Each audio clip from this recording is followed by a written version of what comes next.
Hi everyone, this is Faze, What's up? This is Kareem. and welcome to another episode of Creators Today, where we talk about all things Apple, productivity, and content creation. So, Kareem, welcome back to Creators Today. It's been a minute since we've done one of these episodes. What are we going to be discussing today? Man, so exactly a year ago, you and I had a podcast discussing iPad versus Mac, and there was a lot of differences between the two. There still are. They're two totally different devices, but now a big change has been made, and iPad OS 26 is coming out this fall. A lot of people have access to the beta now. I have it on this M4 iPad here, and I will say it's not going to make me switch from Mac. I don't think anything ever Ah, will. come on. But it has become more like a Mac than ever before. With a lot of other features that Apple has introduced, we never thought they would do this a year ago. You were heavily on, I don't think they'll do it because they want to differentiate this product from a Mac, and it's still different, but this today is so much closer to a Mac than ever before. And you are an iPad user on a daily. I'm a Mac user on a daily. So how have you experienced iPad OS 26 being more convenient to use with all the features they've introduced? How do you like it? What's your experience? Yeah, so I've been using iPadOS 26 Beta 1 for almost 2 weeks now. And I'm not going to lie, I was super excited when Craig Federighi got on stage and was Yeah, talking about iPadOS 26. In fact, the biggest thing I was excited about this year was iPadOS 26. I could have cared less about that glassy new visual overhaul, right? Because yeah, I mean, that's a nice visual aesthetic, right? hmm, But at the end of the day, it's about that doesn't fundamentally change the way I use the product, right? Whether it's my iPhone or it my just iPad. looks different, yeah. It just looks different and I like the look. Hmm. But I think what really makes the biggest impact are the new features that Apple is bringing when it comes to productivity and multitasking. As you know, and all the people who have been following me on YouTube, they all know that I use the iPad Pro as my main content creation device. I think one of the biggest things that always irritated me about the iPad OS experience was multitasking. And it's Mm. not just me saying that. A lot of iPad owners have had similar complaints that it just doesn't feel natural or as intuitive like it does on a Mac. But at the same time, now multitasking and having about I think 12 applications open at one single screen, in that you can adjust and optimize the different screen sizes and the way they're overlaid. It is fantastic and it feels like it does on a Mac. So that one feeling that I always had of, can we get that Mac-like feeling of multitasking? It's finally here and I'm Yeah, loving it. that's really cool. How has it been? Like, have you had 12 apps open at once, though? That seems like a lot, though. So I did it to test it, Hmm. just to see how everything would run.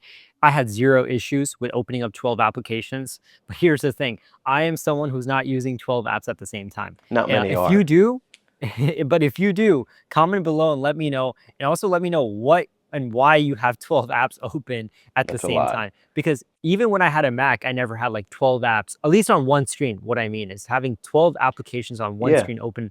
It's just not something that I do. I think at max have like five, maybe six, Hmm. applications open at the same time. And even that for me is kind of like pushing it. And you had mentioned that, when you get accustomed to the new OS, the new layout, the Mhm. look of it, you see other previous OSs because, it's not fully out yet and they Yeah. look outdated, right? Which I have Yeah. felt Yeah. too, Yeah. like using this iPad for a little bit, seeing the new icon, seeing the new layout, I see a different OS on a different device and I'm like, doesn't seem right Yeah. because this just looks so much better. It feels natural. It's what it should have been, you know?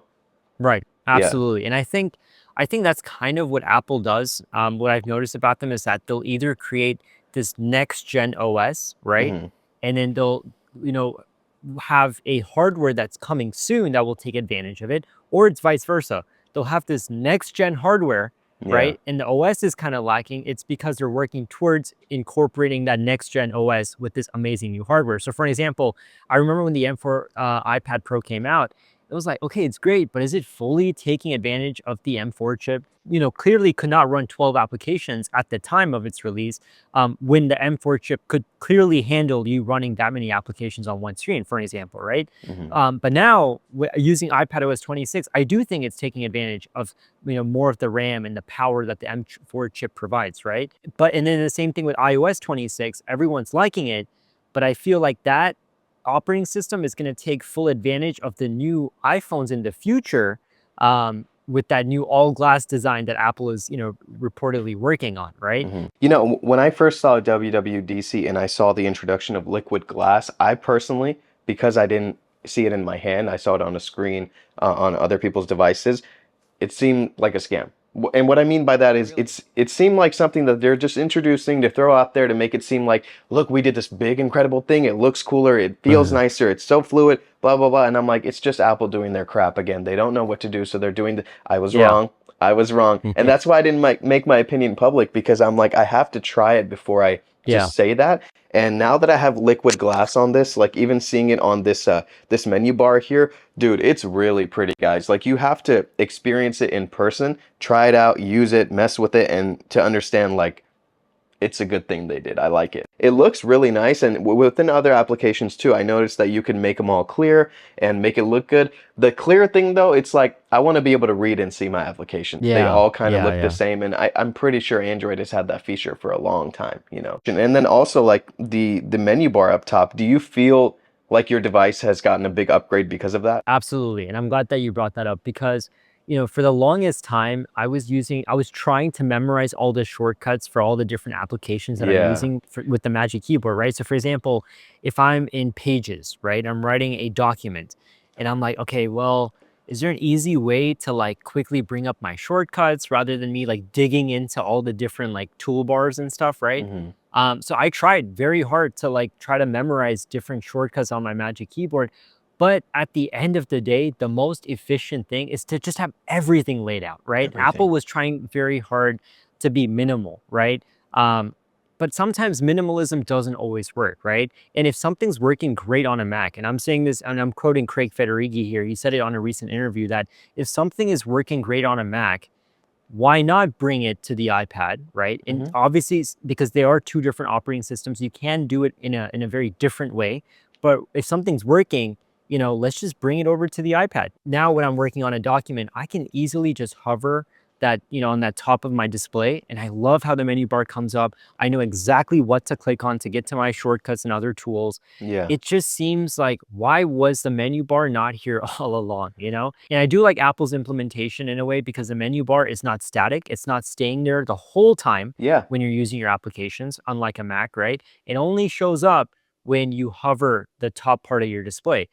So Apple is still getting that minimalism, right? But then for the individuals who really want to access their shortcuts and tools right away, you can still do that. What I love most about this is that this is not a software that's coming just to the Pro iPads. All of the iPads that support this software are going to get it. So the most affordable one at 299, that's now on sale from 329, I believe. Mhm. That one's going to Yep. get it, and all the way up to the Pro M4. And later, when they release a new one, that's going to get it too. So that's really nice of Apple to do. Which also I was kind of surprised about because I Hmm. remember when Apple first announced Stage Manager, right?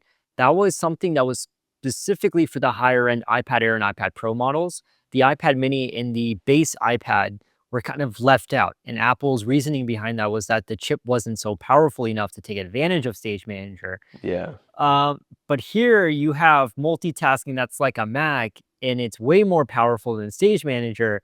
And now all of a sudden, like it's coming to the mini, it's coming to the base iPad, which by the way, I have iPadOS 26 on my iPad mini and the standard entry level iPad as well. And I have used those features and it also works flawlessly on those devices. I think that Apple realized, man, the economy is different today than it was 4 years ago, than it was 8 years ago. So I think they thought they have to make some sort of change. And I believe this is the right direction to bring these better features to the lower end product because not everybody can afford the $1,300 iPad. Some people can only get the $300 one or the $500 one. So it's good to give these features to all because it's going to end up, let's say I bought the $300 iPad and I'm enjoying iPadOS 26, but because I'm enjoying it so much, then I'm going to start seeing the features that I'm missing out on. And in the future, because I like it so much, I'll end up trading it in and upgrading to the Air or the Pro. So I think that's a good thing. That could have happened without software anyway, but it's in Yeah. the right direction. What other things or aspects of iPadOS 26 have you used so far that you really enjoy, or new features that are on iPadOS 26 that were like, wait, why was this not on here before? For sure. I think, like we mentioned before, the stoplight is really nice.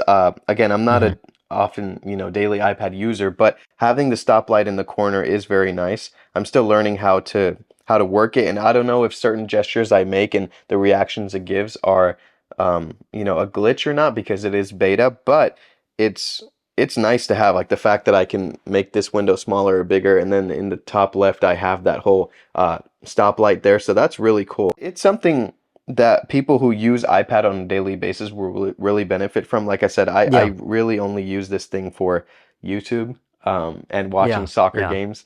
What I really Yeah. wish I could use this for is, I recently got the Switch 2 and I've been loving it, and the Yeah. screen is great. Everything about it's incredible, but man, like Hmm. now that I have this for content, I really wish that I could connect USB-C, USB-C and use this as a monitor for this, because the screen is amazing. Yeah. It's really big. I Yeah. can't do that. And again, today we're saying we don't think Apple will open that possibility up for people to do that. But we said something Hmm. like that last year, and we're standing here a year later, and you can. Right. So they Yeah. may, I can use this with my Mac, my Mac Studio, my MacBook Pro, but I can't do it with other devices. I hope one day I can use this as an external display for anything. And surprisingly, one of the features that I really enjoy, obviously with multitasking, is the fact that like when you click on that green icon, right, which Hmm. allows you to optimize and tile your windows differently, right? I like the fact that you get this new quadrant mode where it literally evenly space out four of your different applications on one screen, and I can still,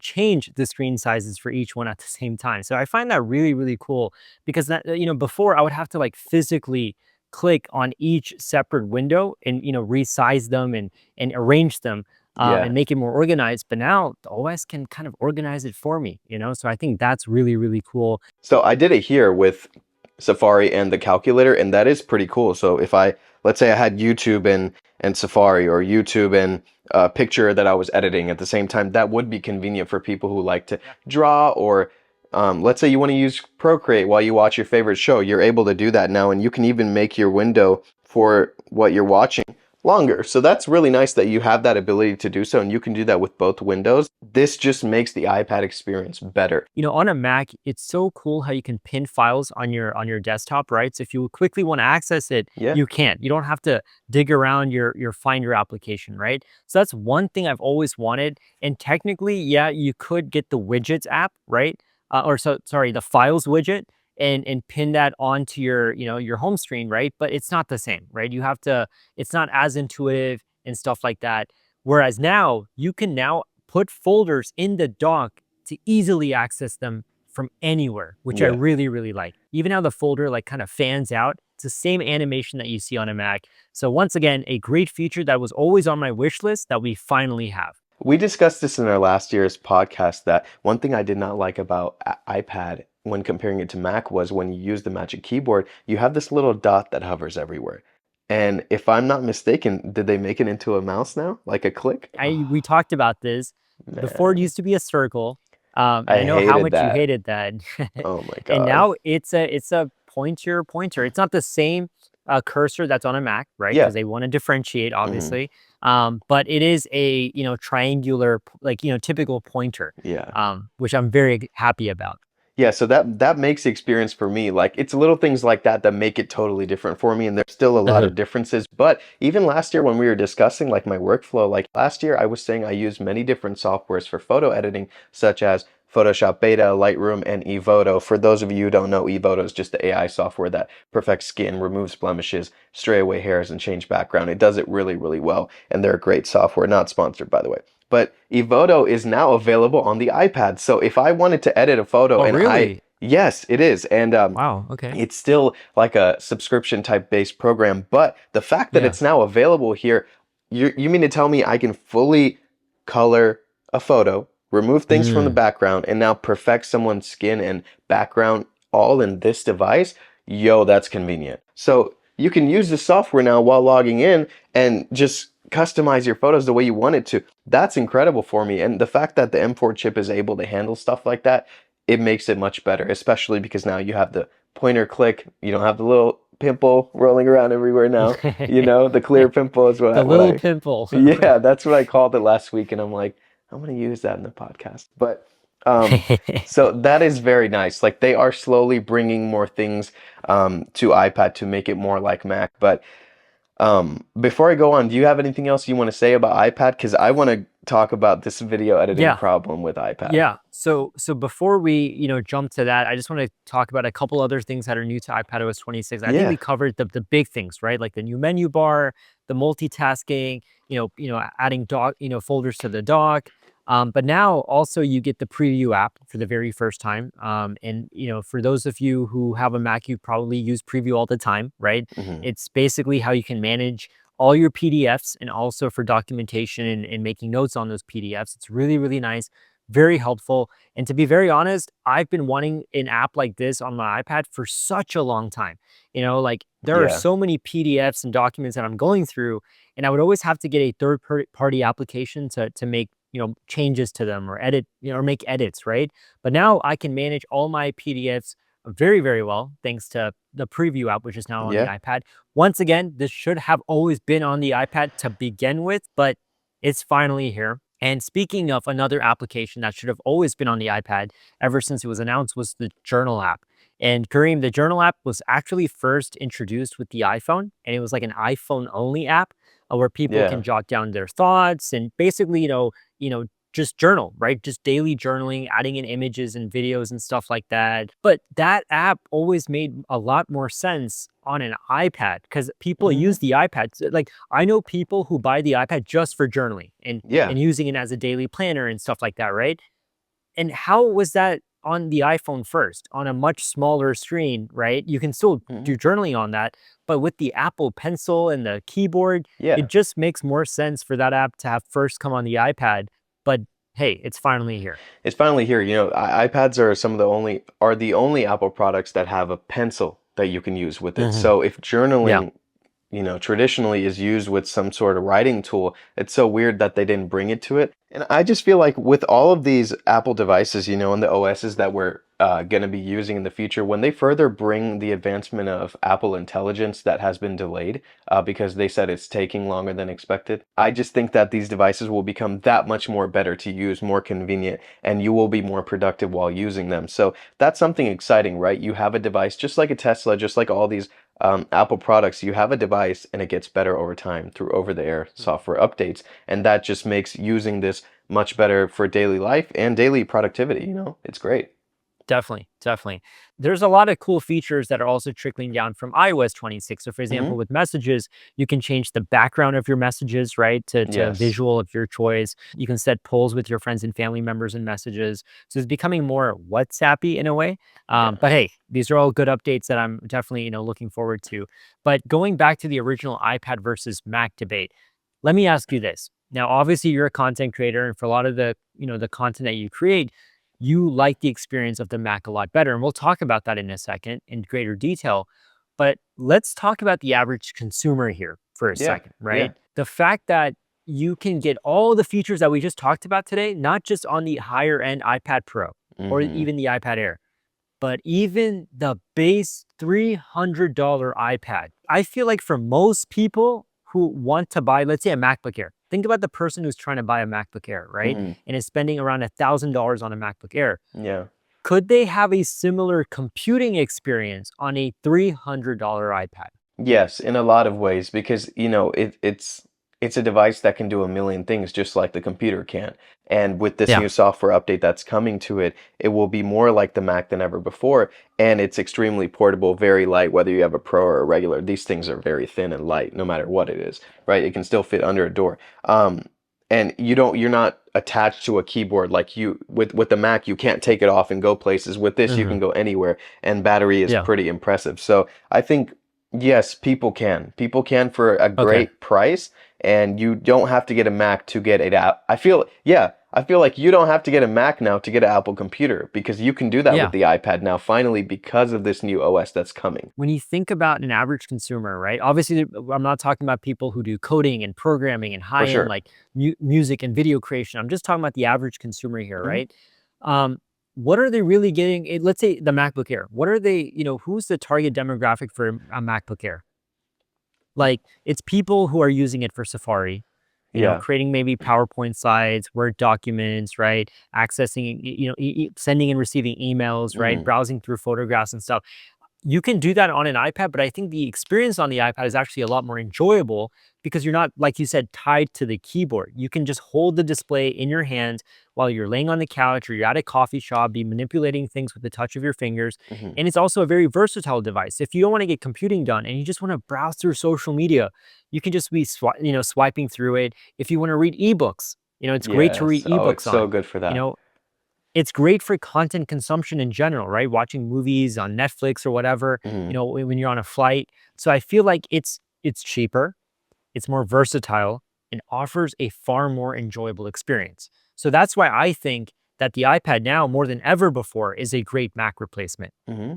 But I think people will, even for entry level, like, right, let's say you're going for a M3, M4 MacBook Air. There will be differences between that and the iPad because although you don't have those convenient features like you can walk away with it, you can scroll social media easier, you can, read an ebook properly, you still have the ability to have a computer that has more power with you. So if you're doing AI intense edits, whether that's photo or video, the computer is built to handle that faster and has the MacBook Air doesn't have fans, but it has the computing ability to give it more power and handle it in a better way. I think personally because of Mac OS, um, you can do a lot of those things here, but it's just easier and more convenient on a Mac, I think. Yeah. Yeah. So let's get to that right now, right? You said that for a lot of the things that you do, you can't jump to the iPad. And I know there's a Yeah. lot of people that are in the same boat as you, right? Hmm. Whether it's from a video editing perspective or from a programming or a coding perspective, or maybe it's just a lack of, plugins, right? So let me get your thoughts on why you prefer the Mac and what the iPad would need to do to make that switch. For sure. I think, for me, I'm creating content Monday through Friday, and I'm doing it all day, every day for work. And I use Final Cut Pro to edit my videos. I mainly do videos at work, and while using Final Cut Pro, I feel like on the iPad, if I were to do this, it's just a totally different workflow. Now, it may be easier if I had a keyboard, but I don't feel like I need one because, again, I don't use this much. But because there's so many plugins I use, there's so many effects that I add to videos, and it's so labor intensive on the chip of the computer. It needs fans, it needs a lot of processing power. The iPad just can't do that. If I'm making a 25-second reel, I probably put 7 transitions in it. I've reversed clips, I've stabilized them, I have slowed them down, sped them up. I've done a lot of things to them, especially coloring too, that requires a lot of power from the computer and a lot of rendering time for a live view. So I just don't think the iPad is built for that, right? I feel like if I were to make the same reel in an iPad, it would take me like much longer. Also, it's not that big of a deal. I mean, it's $50 a year or $4.99 a month for Final Cut Pro on the iPad, but it's a one-time $300 fee on the Mac. You don't ever have to pay that again.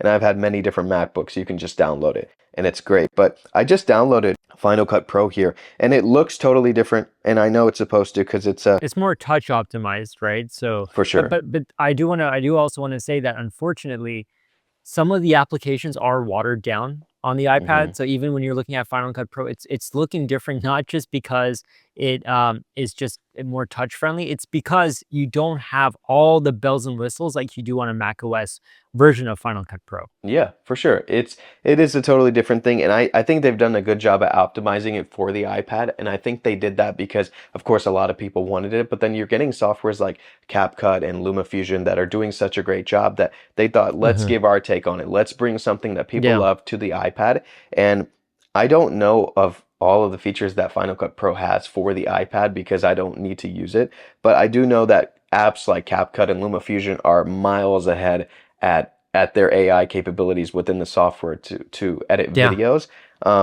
But that's a good thing that you have those applications on iPad too. But I just definitely. feel like I need a much stronger device. I am always buying, adding, using effects and transitions and sound effects and all that stuff in my videos. So I think it's very important to maintain the Mac because you can like for example, I can't show yeah, I can show you. So this is I don't have the case on my MacBook right now, but this is the case for my Mac, and I have a SSD little pocket here, and I have an 8 TB SSD that just sits in there, and I plug it into the computer. I'm able to drag in all of my files to this SSD while it's connected to the MacBook. And I'm pretty sure you could do that with the iPad, but it just I don't know. It's just more convenient on a Mac. It's not the same, yeah. It's not the And same, I man. think and I will say, like, there's two things that I wish that the iPad really had, right? And also, after the end of this video, when you're done watching it, I want you also to, comment below and let us know, what features or functionality would that you still want to see on the iPad for you to be Yeah. able to make that switch, right? The two things that I really wish that Apple would support is one, plugins. Like, come on, right? Like Yeah. if you're using Final Cut Pro and you want your own custom transitions or animations, whatever it is that you want, or custom, like, look and feels, right? And get greater enhancements, right? But with the iPad, you can't do that. You can't download plugins. Very, very few applications support it. So for example, with LumaFusion, you can get plugins, but those are the plugins that are being provided by LumaFusion themselves, Yes. and it's Yeah. for you to either buy it or not, right? But Yeah. what if you want to get third-party plugins? You can't do that. So that No. kind of limits you as a creator, right? So that's one thing, because I know when I would edit on Final Cut Pro, I would swear by a few plugins that I just can't even get on the iPad, right? Yeah. So that's the first thing. Second thing is completely unrelated, but it's about having a guest mode, because iPads are not all of them are cheap. So yeah, you have the $300 iPad, right? But even the iPad mini is what, like $500, right? Yeah. And once you're in the iPad Pro category, this iPad right here is like $1,700. Like, it's top of the line, got nano texture display, Hmm. like 1-2 terabytes of storage, all that, it's like the highest end model, right? With the Right. keyboard and trackpad. It's a very expensive device. And I hate it when, like, someone comes up to me, like my nephew, for an example, and it's like, hey, I need to check my emails. And I'm kind of hesitant because then I have to give them my iPad. I have Yeah. so much personal information on this. It's almost like I'm kind of like looking like, okay, don't delete anything, Hmm. don't, you know what I mean? Like, I'm always like kind of like nervous when they have my device. And I would just like it if there was a guest mode similar to what it is on a Mac, right? Where you can have a guest mode and people can literally just access their own emails and their own, like, their own Safari browser without accessing any of my personal information and documents, right?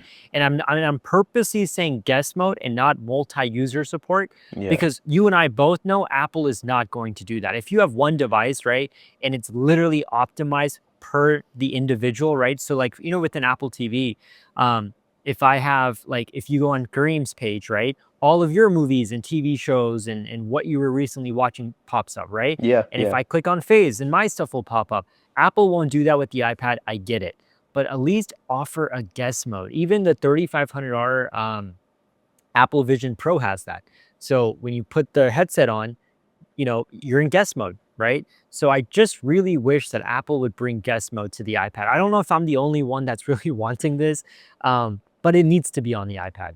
I totally agree. I think if you have sensitive information on here, you have things you've worked hard on and things that you don't want tampered with, or let's say I was using your iPad, right? And I wanted to watch the same show you're watching, and let's say I started watching it, but then I took your place. Now you don't know which episode and season you were at. So it's things like that that you don't want messed with because they're they're like exactly how you need them to be. It has it where you left off. It has your work there. It has everything unchanged. So I think they could even bring it in Control Center. Am I calling it right? Control Center? Yeah, Control Center. There you Control go. Center. So like you could slide down here, hit a bubble, hit guest mode, and then it totally switches. And then you could hit it again when you want to switch back. It asks you for the same passcode or a different passcode, and then you enter that, and Yeah. you're able to enter back into your workflow. It's very doable. I think again, this feature now more than ever, I believe they will do because all of these things that we got to iPad just now and that are coming later this fall, I did not at all think last year we will ever get for the iPad. So the fact Mhm. that a lot of this is here, that feature is probably going to be here in another year from now, you know? Obviously, once we start getting into the nitty gritty of, applications and plugins and, overall experiences within applications, then that's for you to decide whether you're going for Team Mac or Team iPad. But it depends on what type of person you are, what type of things you're doing, right? Are you someone that just needs to open up emails, want to browse social media, watch content, read ebooks, and view your photos, maybe do a little photo and video editing, but nothing too insane, like the type of work that I'm usually doing? Then you're going to be happy about this. Then I think that the iPad is good for you. Yeah. I'm not telling everyone to go get a Mac now because of these features. Like I have two windows open here now. Bro, Mhm. it's so foreign to me. I really like it, by the way. Like it's so Yeah. cool, and I'm glad I have this M4 iPad. Y'all may be wondering, like, this guy doesn't like iPads yet. He has the M4. I have an Apple problem, okay? I'm not working on it, and I'm okay with that. It is cool. It is cool to have multiple things open, and I know you can have more than two. I think that's overwhelming for me because even on my Mac, right? I'm not really the multitasking person. I will open up Final Cut, but like I'll put my AirPods in, open up Final Cut Pro, work on a video that in the moment doesn't have audio, so I'll hit Spotify. Uh, I actually use this, by the way. I use this Elgato Stream Deck Plus, and this is something I hope that you can use with the iPad one day, because for people like me who use devices like this, it can be very convenient. You can customize it to whatever things you want it to do, but I use it for Final Cut Pro, and what I like about that is when I hit Final Cut Pro, it can open the software on the computer. I programmed it to do trim start, trim end, blade, undo, redo, color, stuff like that. And to have a device like that to use for Mac makes my workflow easier. So I would like to have something like this work with the iPad in the future, because I feel like is it this, not compatible with the iPad? I am almost certain it's not. I don't think I'm wrong Okay. on this, but if I am, y'all can let me know in the comments. I'm almost certain it's not though. Um, Okay. All but right. and if it is, I'm sure that it won't work with apps like Final Cut Pro and different photo editing apps. It may work for shortcuts, but as far as like real editing goes and different changes within apps, I don't think so. But I think that something like that is a big difference between iPad and Mac. On a Mac, I'll put in my AirPods, I'll open up Final Cut Pro, and if there's a video I'm using that doesn't have audio at the time and I have to add it later, I'll use this device, the Stream Deck Plus. I'll just hit the Spotify button, it'll open it up. I can change the volume, I can hit play, I can hit pause, and if someone comes in, I can hit pause here and I can still, give them my attention. That's how I'm using the MacBook. Like, I'm not really having multiple windows open at once. I like to focus on what Yeah. I'm focusing on in one big screen at the Yeah. time. Do you have any final thoughts for our reviewers, Kareem? What, on the iPad? Yeah. Man, I really like it. I really like the changes that they've made with this new OS to the iPad, and especially because it's the newer iPad, so it feels much faster and the screen is nicer. Man, I didn't think I'd say this a year later, but the iPad is very impressive, and I think this, whether you're getting the entry-level one or the iPad mini or the iPad Air or Pro, I think for general consumers, you're probably better off getting an iPad with a keyboard than you are a MacBook Air. I never thought I'd say that, but I think you're better off doing that. And at the end of the day, I really hope the viewers enjoyed this video.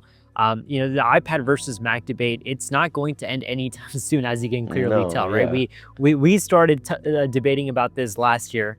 Now we are here a year later. And though the iPad is, gaining momentum year over year, right? When it comes to becoming closer to a Mac replacement, it's still not 100% there.